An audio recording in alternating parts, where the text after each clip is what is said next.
Did his wife convert, or was she already Catholic? No, she was not already Catholic, and she did. I think the reason for the delay in his conversion, I think it's pretty well accepted. The reason for the delay in his conversion was that she did not want to become Catholic. She was not ready to, and she was a profound and devout Anglican, and so he was finally ready, where he couldn't wait anymore, and she knew and was expecting him to become Catholic. He wanted to do it with her. He wanted to do the most important decision of his life with the most important person in his life, without whom he did nothing, because he depended on her for everything, and they just did everything together.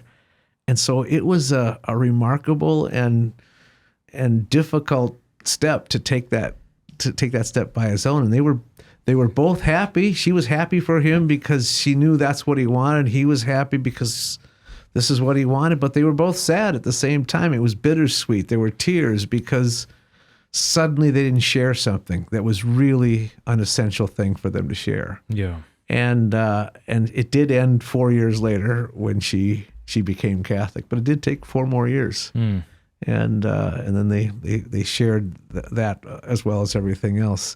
The other thing about his becoming Catholic, which is very, very amusing, is that it was a surprise to the rest of the world. In fact, it wasn't even announced. The 2 priests who received him into the church, one of whom was the basis of the Father Brown character, Father John O'Connor, they decided, let's not tell anybody. Let's see how long it takes for it to get into the newspapers. So they just didn't announce. No one said anything.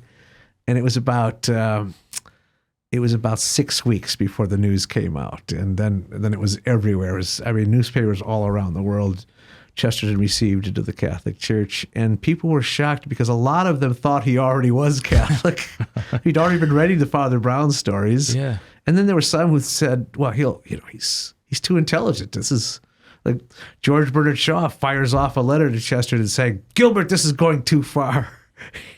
Because they didn't think anybody of that giant intellect would do something that stupid. And the Anglican vicar of Beaconsfield, the town where Chesterton lived, said, well, I'm glad that Chesterton's becoming Catholic. He was never a very good Anglican because he never attended the Anglican church. He had a Christian theology, but he just didn't even go to church as an Anglican. And becoming Catholic, he never missed his day of obligation and often was a daily communicant as well.